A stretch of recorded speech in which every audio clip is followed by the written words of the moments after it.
The Baltimore Ravens come to play on Sunday Night Football and pull out a 19-17 victory over the Cincinnati Bengals in Week 5. We talk about the game, recap it in full, and more coming up next here on Locked On Ravens. You are Locked On Ravens, your daily Baltimore Ravens podcast, part of the Locked On Podcast Network, your team every day.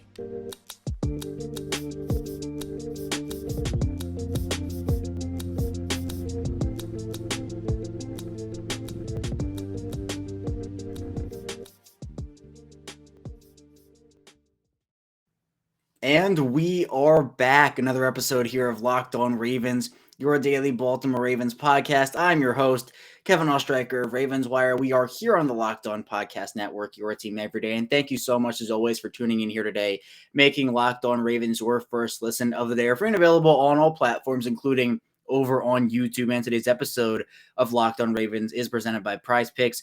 PrizePicks is daily fantasy made easy. Pick 2 to 5 players, and if they score more or less than their PrizePicks projection, you can win up to 10 times the money on your entry. First-time users can receive a 100% instant deposit maximum of $100 for promo code Locked On. That's PrizePicks.com. Promo code Locked On. We are back after the Ravens pull out a massive victory over the Cincinnati Bengals on Sunday Night Football in primetime, 19-17. So this is a Victory Monday, and it feels so good that it's a Victory Monday. We're going to be recapping the game in full, talking about the offense, the defense, the coaching, and everything in between as the Ravens move to 3-2. And get this, they are your first place in the AFC North, Baltimore Ravens. How do you like the sound of that? I know I like the sound of that. I hope you do too, as the Ravens move to 3-2. Cincinnati falls to 2-3, where Cleveland is also right now, and then Pittsburgh bringing up the rear at 1-4. So we'll talk about the offense and Lamar Jackson in the first segment. We'll talk about the defense in that secondary and how they stifled Joe Burrow in the second segment. Then just moving forward, what this team is looking at injury-wise, matchup-wise, schedule-wise, etc. So a jam-packed episode today. A very fun one, too. It's always fun talking about this team after a win. I appreciate everybody tuning in here today, listening to the show. If you heard this on YouTube, be sure to subscribe to us and also like this video. It does help out the channel a ton. In audio form, be sure to follow us anywhere you get your podcasts. So whether that's Apple Podcasts, Google Podcasts, Spotify, the whole shebang, be sure to follow us there. It's the same show, both audio and video. So if you want daily Baltimore Ravens content 5 days a week, hit that subscribe button. Follow along in audio form. Thank you so much to everybody who's already done that as well. Also, be sure to follow me on Twitter at ChaosSharker34 and the Locked On Ravens account at Locked On Ravens. So let's dive into this content now.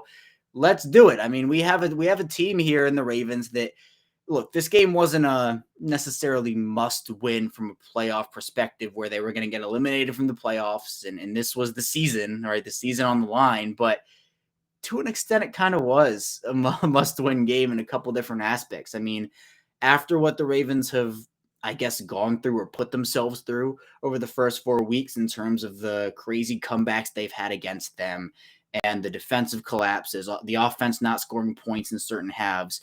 This was a game for the Ravens to prove themselves under the lights in prime time. John Harbaugh's team moves to 19-2 under Harbaugh in a home prime time game. It's a stat that was thrown out there. John Harbaugh 18-2. He adds a win to that record. Now, the offense, this was a game where really both quarterbacks, Lamar Jackson and Joe Burrow, looked quite mortal in this one. We'll talk about Joe Burrow more in the second segment, but Jackson on the day finished the game passing-wise, 19 of 32, 174 yards, 1 touchdown, 1 interception. Did have 12 carries for 58 yards on the ground, but there were some glaring weaknesses in Jackson's game here, I think, on Sunday night. I think the 2 overthrows are the ones you look at the most, and you see the one to Devin Duvernay on a second down play where Devin Duvernay walks in for a touchdown. I mean, it is so clearly a touchdown. Jackson just overthrows him. Then 2 plays later on a 4th down play where the Ravens obviously have to convert in the situation, right, or else to give the ball back to Cincinnati, has Tylan Wallace streaking down the right sideline, wide open for a score. And what happens? Lamar Jackson overthrows him too. It was definitely not Lamar Jackson's best day. Since credit to Cincinnati's defense, they did a good job of being able to rattle Jackson a little bit. He also had the 1 interception where he missed on the throw. He missed. And So we have seen a bad performance in week 4 against the Bills, a bad performance in week 5 against the Bengals. So hopefully Jackson will be able to correct and be able to play better in week 6 against the Giants. But what once was a very strong MVP case of the first 3 weeks of the year, I think he's still in the conversation, but his case is, I think, lessened significantly, while other players such as Josh Allen, I think, continue to strengthen there. So still hoping the Lamar Jackson MVP conversation. But look, I think when you're talking about Jackson in particular, what makes him so dangerous is his ability to just kind of turn it on, right? Be able to flip that switch and just go pure Lamar Jackson mode, I guess I'll call it. He's someone who, the last drive of the game, Baltimore needs a drive. They need to go down the field, get into Justin Tucker's field goal range. Well, Baltimore, Lamar Jackson, and that offense are able to execute on a 7-play, 50-yard drive, takes up 1 minute and 58 seconds, which ended up being every second of that clock. And the drive really ran through 2 people. It was Lamar Jackson and Mark Andrews. Jackson completed 2 balls to Mark Andrews early on in the drive, but then it was Lamar Jackson run, Lamar Jackson run, Lamar Jackson, and he was picking up chunk after chunk after chunk. So again, this is the dual threat ability of Lamar Jackson. His ability as a passer, his ability as a runner. That is what makes him so dangerous, and it's why Baltimore, I think, won the football game, because the Bengals just could not stop the ground game. And it's crazy because the Ravens' ground game has been, I'll say, iffy over the first couple weeks of the year, and I think they're getting into the groove of things, but it was really the ground game that I think carried them in this contest. Overall, Baltimore averaged 5.5 yards per carry. I mentioned Lamar Jackson's stats, 12 for 58. J.K. Dobbins had 8 for 44. Kenyon Drake, 4 for 26. Devin Duvernay, 3 for 24. And Mike Davis, 1 for 3. We saw Devin Duvernay be used in the backfield a little bit, kind of like that Deebo Samuel-esque role, which I know some people have been saying, oh, is Devin Duvernay going to be used in this way or in that way? Well, he was used in the Deebo Samuel role a little bit over the course of this game, but I saw impressive runs by Kenyon Drake. I thought J.K. Dobbins, we saw him make something out of nothing on multiple different occasions. I think he's continuing to kind of work his way back. So really, really great sign there. I think the offensive line played decently well, too, in that. You see Ronnie Stanley come back. He was on a rotation with Patrick McCary, which I said like the whole week, there's no way the Ravens do that. Like, maybe I'm wrong, and I was wrong. I'll admit it. I was wrong. And we didn't really see Stanley in the later stages of the game, especially on that last game-winning drive where it was Patrick McCary. And the Ravens clearly have snap counts for both him and J.K. Dobbins that they want to put into place. And I guess in some post-game Twitter drama, J.K. Dobbins actually liked a tweet saying the Ravens should trade him because of the way that the Ravens use him. Now, I don't know if that tweet's still going to be liked by him by the time you're listening to this. Maybe he's unliked it at this point. I'll actually check right now if he still has it liked on his actual likes, because obviously if he unlikes it, it's not going to be there. And I think that for what the Ravens have in Dobbins, they just want to be cautious. And I think it's fair. You don't want to rush these guys back. You want to clearly make sure they're 100%. But for Dobbins, look, he's a competitor. He wants to be out there. He wants to be on the field and part of just everything that this team does. So, yeah, I mean, look, I wouldn't be shocked if Dobbins liked it just because he wants to be out there on the field, not necessarily a reflection of the, trade me part. And by the way, it is still up here as of the time of this recording. So whatever it is, I'm sure it's not a huge deal overall. But again, maybe I'm wrong. I hope I'm not. But I don't see that as a big deal overall. Receiving wise, Lamar Jackson's targets, it was really a 2-man show. And I mean, quite literally, it was a 2-man show in Mark Andrews and Devin Duvernay. Andrews 8 for 89 in a score. Devin Duvernay 5 for 54. Other than that, DeMarcus Robinson 1 for 8. Tylan Wallace 1 for 8. James Prochet 1 for 7. Isaiah Likely 2 for 7. Kenyon Drake 1 for 1. Josh Oliver had a target, no catches. And we'll talk a bit about this in the final segment. But I think this does highlight something for the Ravens. Well, I'll say 2 things. It highlights 2 things. One positive, one more negative. We'll start with the positive because it relates to the segment. I think the Ravens, when they envisioned, and I've talked about this a bit, when they envisioned what it would be like in trusting these young wide receivers and trusting Devin Duvernay, James Prochet, Tylan Wallace, etc., Rashad Bateman in that conversation too, they envisioned what Devin Duvernay has brought them this season so far through 5 weeks. He has looked dynamic. He has looked improved. And I think he's improving each and every week. He has proven to be a trusted target for Lamar Jackson. I have been so impressed. Major props to Devin Duvernay in this game and throughout the first 5 weeks here for what he's been able to do as a pass catcher. Steps up into the number 1 wide receiver role with Rashad Bateman out in this game and delivers in a big way and is a huge benefactor of more targets. And it's not like just he's really benefiting from this, but he's not doing anything with them. He's doing stuff with increased opportunities, which again is what the Ravens wanted to see. So big shout out to Devin Duvernay. But on the contrary, we haven't seen much from Tylan Wallace, from James Proche. And with Rashad Bateman out, I think we have seen the receivers outside of Devin Duvernay and Rashad Bateman not get a ton of separation. So does this increase the need for the Ravens to bring in another wide receiver via trade or via free agency? I think personally it does. I'll explain more in the final segment, so be sure to stay tuned for that. But final stats here, I just want to get through before we get into our first break. Offensively, Baltimore at 5 for 11 on third down. So not horrible, not great either. You say, all right, that's fine. I mentioned the Ravens average 5.5 yards per carry. They actually averaged 5.3 yards per play, so that's pretty decent. But Baltimore did go 1 for 3 in the red zone. We've talked about trading field goals for touchdowns for field goals. Baltimore was trading in their touchdown opportunities for field goals, which is not what you want to see. And the Ravens, I think, being better in the red zone in this game obviously would have gotten them a bigger lead, a bigger win, but you don't want to have that trend continue over the course of the season. So I was very impressed with Baltimore's ground game. I think the pass game gets better when Rashad Bateman comes back, but when is that? We'll, again, dive into that in the third segment and just get into that. So a ton to talk about still coming up on the show, though. We're going to dive into the defensive performance, how Baltimore stifled Joe Burrow in that Bengals offense and held them to just 17 points. So be sure to stay tuned. We still have a ton to talk about here on Locked On Ravens. But first, I do want to tell you a bit about PrizePicks. And for me, I will say I had Joe Burrow and T. Higgins in a fantasy league of mine, and I'm very happy the game turned out the way it did. I will gladly take Ravens wins over fantasy wins. I know my fantasy team might not appreciate that, but I appreciate it because of someone who was covering this team. But if you want a different way to look at fantasy, be sure to check out PrizePicks. And I love PrizePicks because it's super easy to play. You have a ton of different games and formats you can use. And also you can have a ton of current entries. And how it works is pick 2 to 5 players. And if they will go score more or less in their PrizePicks projection, you can invest 10 times your money on any entry. There's no competing against other people. So it's you versus the projections available. PrizePicks offers projections on any sport that you watch, including NFL, NBA, MLB, NHL, PGA, college football, college basketball, and more.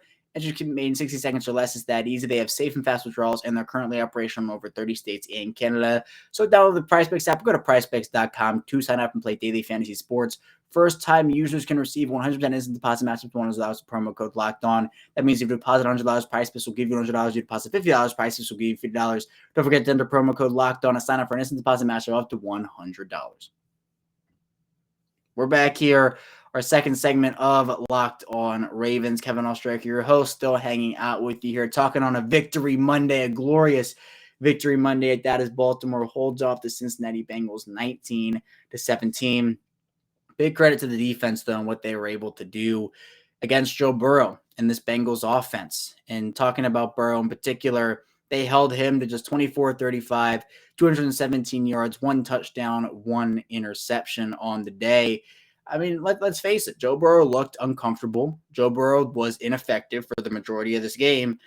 In a complete twist, I had talked about the entire week how, for me at least, it was, all right, for the Ravens, let's have them, for a successful defensive game plan, let's have them stop the run. Let's have them just completely phase that out because Cincinnati coming into the game was averaging 3.1 yards per carry. That was the second worst mark in the league. Joe Mixon averaging 2.7 yards per carry. So I say, look, you know what? If you take away that run game, you can focus more resources on Jamar Chase and T. Higgins and Tyler Boyd, etc.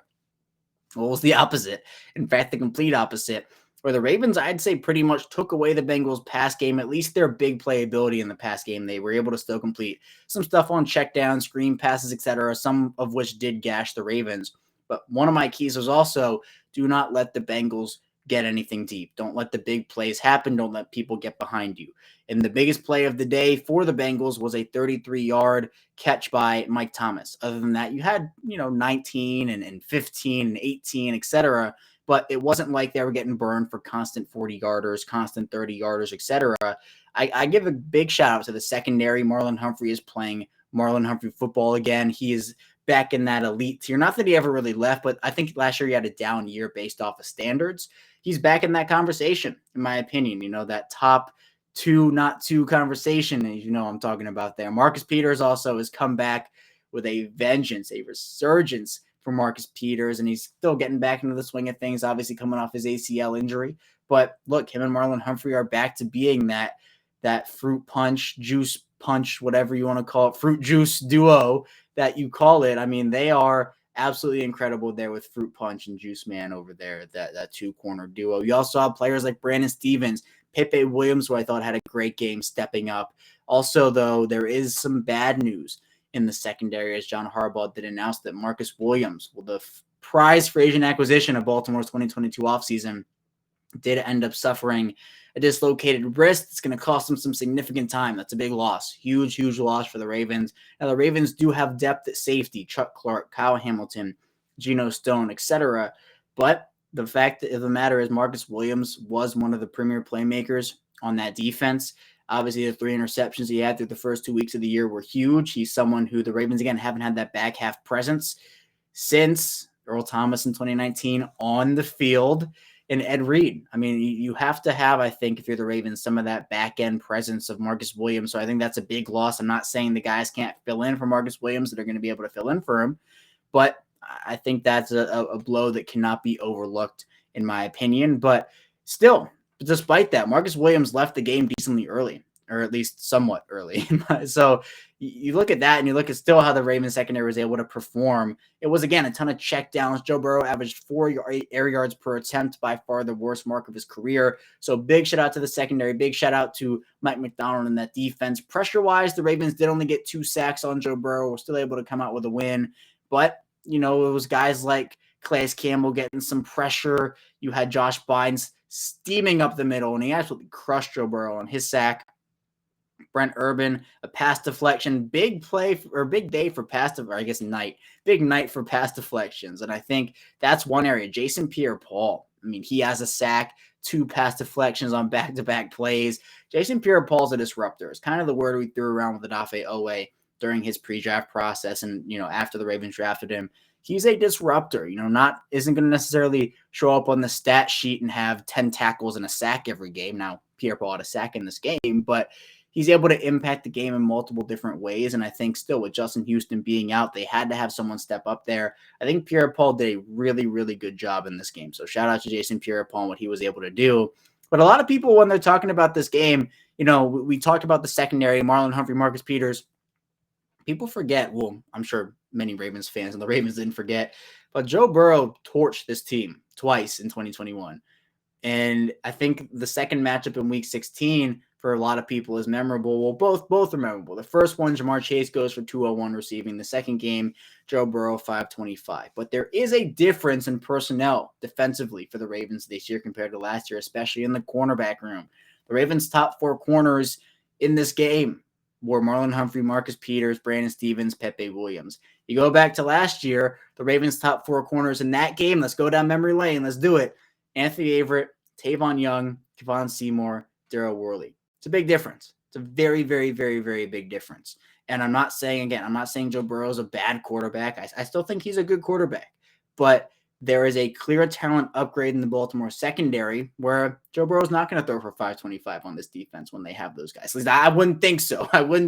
Right? He definitely didn't do it in this one. You have 525 last year in their last matchup then compared to 217. That's an over 300-yard difference, 308-yard difference for the Ravens defense given up compared to week 16 last year compared to week 5 this year. That is a big difference and a big step up by this Ravens defense and secondary that we know is capable, but they are still settling in, right? This is a defense that, again, we have the early season overreactions, right? Where is Mike McDonald the guy?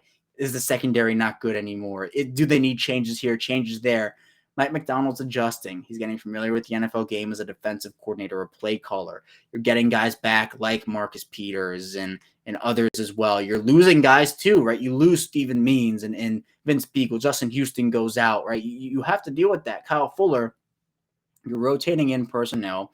I think the Ravens defense is beginning to find its stride, but I will say the run defense is a little bit of a concern for me because a team like the Bengals, who did come into the game as the 31st ranked rush offense, ends up averaging 4.8 yards per carry. Joe Mixon, who came into the game averaging 2.7 yards per carry for Joe Mixon, averages 5.6 yards per carry. So The run defense definitely does have to improve. I think that right now you're looking at strengths and weaknesses, if you want to call them that. I think the pass defense is a strength, holding Josh Allen and Joe Burrow to a combined 430 yards compared to Tua in week 2, who threw for 469 on them. So we've seen the improvements. I want to see improvements, right? You can have bad games in the NFL. You're going to have bad games in the NFL. There are going to be losses. There are going to be disappointing outings, etc. But can you learn? Can you grow? Can you apply those lessons? Can you improve? That is what I want to see. I don't want to see complacency. I'm big on not seeing complacency. And I have seen not that so far from the Ravens secondary. I've been more than impressed. Big shout out to what they've been able to do. And it's continuing, again, to stack those performances. But for the run defense, can you continue to stack and improve on that? Also, quick shout out to Patrick Queen. He had an interception on Joe Burrow in this game, did not drop his third straight in 3 weeks. He got his hands on that football. Big credit to him and the work he put in on the jugs machine over the course of this past week. I give him a lot of credit after having that happen to him, and he really went out there and made sure to improve upon that. Other stats for Baltimore defensively, third down-wise, Baltimore held Cincinnati to 4 of 10 on third down. That's pretty good. Not amazing, but it's decently good for a defense overall. Baltimore also, you want time of possession, almost identical. The Cincinnati Bengals held the ball for 30 minutes and 1 second. The Ravens 29 minutes and 59 seconds. So you're talking about almost identical time of possessions. That's a pretty big one. The Ravens, I mentioned, they gave up 4.8 yards per carry to the Bengals. The Bengals averaged 4.9 yards per play. So the pass offense, again, was not clicking for the Bengals. Credit to the Ravens defense. Credit to Mike McDonald for them doing that. The defense is settling in. I'm really excited to see where it goes from here. But coming up, we're going to be diving into where the Ravens go from here, schedule-wise, matchup-wise, receiver-wise, and more. So be sure to stay tuned. We still have a ton to talk about, so don't go anywhere. But first, I do want to tell you a bit about Built Bar. And if you haven't tried Built Bar Puffs yet, you are missing out on one of life's greatest joys. And guess what? There's a new flavor in the cookie dough covered in chocolate. Built has done it again, and I'll introduce you now to your new favorite flavor in cookie dough chunk puffs. And they have a light and chewy texture. They're real cookie dough chunks, and of course, they're covered in 100% real chocolate. Cookie dough chunk puffs are only 160 calories, and they have a whopping 15 grams of protein in them. And like all Built Bars, a new cookie dough chunk puff is covered in 100% real chocolate. That means they're healthy and tasty chocolate-covered cookie dough with light, fluffy texture. It's so good. You're going to love the new cookie dough chunk puff, whether you need a snack for your workout, a late-night treat, or just need to grab a quick bite. Built is the perfect protein bar, and they taste better than a candy bar. Dish the calories, fat, and sugar. Grab yourself a Built Bar. Go to Built.com. Use promo code LOCK15. Get 15% off your order. Use promo code LOCK15. We're back here. Our final segment of Locked On Ravens. Kevin Oestreicher still here with you on this Victory Monday. Again, Baltimore pulling out a 19-17 victory on the leg of Justin Tucker. And let's start with that guy. Justin Tucker, you might have heard of him before. Just maybe the best kicker of all time. No, I'm kidding. He is the best kicker of all time. Don't get me wrong. He's a player that, look, he is inevitable. Someone called him, I can't remember who, a military-grade weapon, and I agree. I mean, he's absolutely incredible. 4 field goals on this game. The Ravens don't win this game without Justin Tucker. I mean, it is true. He nails a 58-yarder. He has the game-winning 43-yarder ice in his veins, not a worry in the world. And I will say, I had a prediction going into the 2-minute warning where the Bengals get down to the 1-yard line on the Ravens, right? I wrote it down in the notes app on my phone, and I said, the Bengals will score here, and the Ravens will win it on a game-winning field goal. The script was just so obvious to me, and not that it actually was scripted or anything, but you saw what the Ravens did, and I mentioned it in the first segment where the Ravens were 1 of 3 in the red zone. They were doing a good job of getting down into the red zone or getting down into field goal range, but they weren't converting. And so Justin Tucker had to come on and field goal. Well, the Bengals score the touchdown as I predict. I actually predicted a Joe Burrow sneak, but I didn't put that down. And then the Bengals go up by 1 point on the Evan McPherson extra point that goes over the top of the upright like Justin Tucker did 10 years ago against the Patriots. So, yeah, can't really complain about that one. But the extra point is good. And Baltimore ends up driving down the length of the field. Well, not the length, but it's a 7-play, 50-yard drive, 1:58. And it just felt like if the Ravens needed a field goal and they were getting in a field goal range for most of the game, hey, that's all you need. And I mentioned how it was, again, Lamar Jackson, Mark Andrews, sprinkle a Kenyon Drake in there as well. So big shout out to Justin Tucker, ice in his veins, clutch, Justin Clutch Tucker, automat Tuck, whatever you want to call him. Fact of the matter is Justin Tucker, the best kicker of all time. And boy, am I glad the Ravens have him on their side. He is an absolute asset, someone who and also so humble too. I mean, after the game talking about Jordan Stout's hold, how important that was. So big shout out to Justin Tucker. Now the Ravens, I did mention it at the top of the show, top of the AFC North. They are at 3-2. You have Cincinnati and Cleveland at 2-3, and this tie for second place, and then Pittsburgh coming in at 1-4 in the bottom. And so not necessarily, I think, the scorching start that everybody expected from the AFC North. You kind of have that in the NFC East now. And speaking of the NFC East, the Ravens have a matchup in Week 6 with those New York Football Giants coming up in a Don Martindale revenge game setting up there. You have Tony Jefferson and Tyree Phillips, and the list goes on and on and on. Jihad Ward is over there. You have a ton of different players over there in New York. But this Giants team, I think, is for real. They're a 4-1 team. Now, we all know about Don Martindale, right? We know his tendencies. We know this. We know that about him. He's going to blitz. He's going to blitz a lot. Lamar Jackson's been effective against the blitz this year. So we're going to figure it out. We're going to see when these two guys clash, Lamar Jackson versus Don Martindale, how that works out. I'm predicting Lamar Jackson wins that matchup, but we will see. But Saquon Barkley is back. Daniel Jones looks much better than he did in his first couple of years in the league.